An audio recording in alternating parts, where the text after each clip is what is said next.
Mesdames, Messieurs, l'animateur de cette soirée, Yvon Deschamps.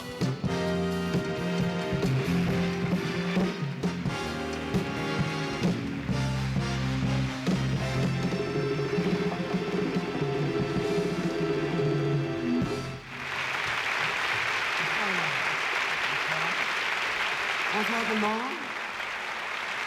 Bonsoir, bonsoir, bonsoir à ceux qui arrivent un peu en retard. Là, il manque encore pas mal de monde, mais on va commencer pareil parce qu'il y a une couple de millions de personnes à la télévision qui se demanderaient pourquoi on attendrait 2 ou 3 personnes. Je vous souhaite la bienvenue au 2e gala de l'Association des producteurs de disques et de spectacles québécois. Le gala a été institué il y a quelques années pour prouver que notre industrie se porte bien. Et vous en êtes la preuve vivante ce soir. Presque tous les artistes sont là. Presque. Il y en a qui n'ont pas voulu venir au cas où ils ne gagneraient pas. Mais ce soir, pour prouver que notre industrie se porte bien, nous allons donner beaucoup de trophées. Des trophées qui s'appellent des Félix. Je pense que tout le monde a compris pourquoi ça s'appelle des Félix, sauf moi. Je me demande encore pourquoi ça s'appelle pas des Yvon. Mais au fond, c'est pas important. Ce qui est important, c'est le gala de ce soir, c'est le spectacle. On a un spectacle exceptionnel pour vous. En fait, on a 2 spectacles pour vous. Un qui va se passer sur scène et l'autre dans la salle. Le plus important étant celui qui va se passer dans la salle, puisque c'est le vrai spectacle de la vie. C'est-à-dire quelques gagnants et beaucoup de perdants.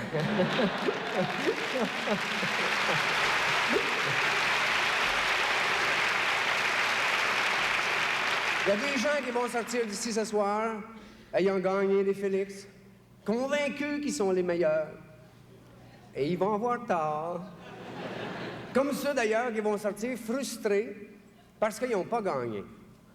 Écoutez, je ne veux pas me citer en exemple,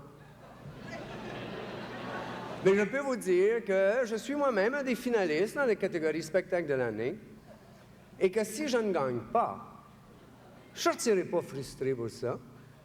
Je ne serai pas plus frustré que je le suis dans le moment, mesdames et messieurs. Parce que c'est écœurant. Je sais pas, avez-vous vu la liste des trophées qu'ils donnent? Avez-vous vu la liste des les disques? Il y a à peu près pour toutes les sortes de musique au monde. Vous avez le pop, le rock, le folk pop.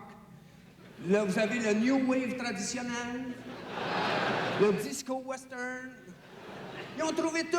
Est-ce qu'il y a une catégorie pour le disque humoristique de l'année? Il n'y en a pas.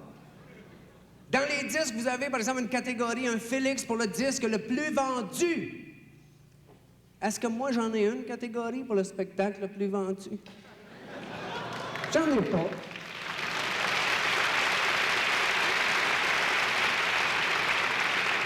Nous, les comiques, on est ignorés. On dirait que le monde s'imagine que nous, les comiques, on fait des disques pour rire. Que c'est pas sérieux, notre affaire. On n'a pas d'affaire dans ce métier-là.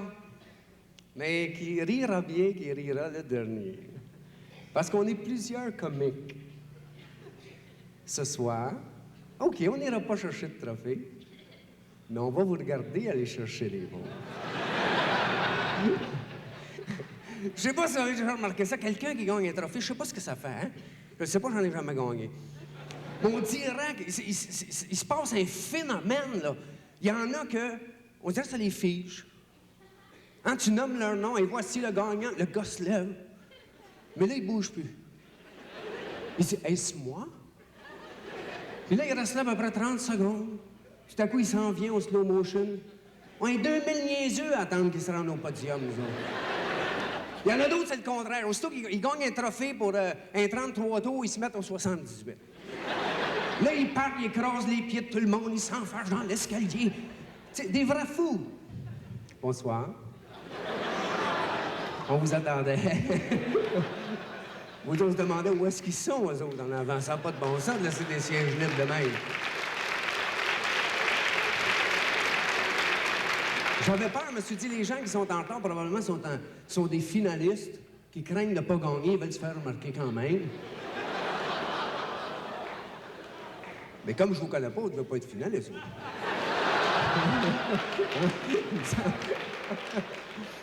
En tout cas, gagner un trophée, ça... Oh, une affaire que j'ai jamais compris. Tous les gars-là, c'est pareil. Quelqu'un gagne un trophée, puis ça fait 20 ans, 25 ans qu'il est dans le métier. Là, tout à coup, parce qu'il a gagné un trophée, il se rappelle plus de rien. Là, il se garoche sur le microphone. « Ah, merci beaucoup, merci de m'avoir... » Comme s'il avait jamais fait un microphone de sa vie. Hey.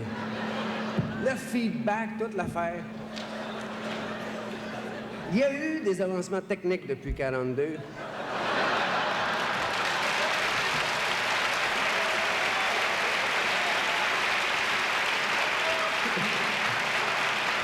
On peut très bien rester debout, parler normalement, et personne ne nous entend. Non, en fait, je vais vous dire quelque chose. Il y a à peu près 2 millions de personnes qui nous regardent à la télévision. Je vais vous demander une chose. Faites pas des fous de vous autres. Venez chercher vos trophées avec dignité et avec diligence. Pour ceux qui vont avoir les yeux pleins d'eau, ou ceux qui ne veulent pas mettre les lunettes parce qu'ils ne veulent pas que le monde sache qu'ils prennent des lunettes, vous le dites tout de suite, il y a 6 matchs. Si vous ne les voyez pas, rappelez-vous du nombre. Il y a 6 matchs. Vous venez chercher votre trophée, vous dites merci, et vous vous dirigez vers la gauche. Ça, les remerciements, c'est une affaire, ça m'a tout le temps étonné aussi. Avez-vous remarqué comment est-ce que ces gens-là remercient le monde? Hein? Pourtant, une vedette en soi, si on prend, qu'est-ce que c'est une vedette? C'est quelqu'un qui se prend pour un autre. C'est quelqu'un qui est sûr que s'il arrêtait de chanter, la terre arrêterait de tourner. C'est quelqu'un qui est sûr que son talent est plus immense que le talent de n'importe qui.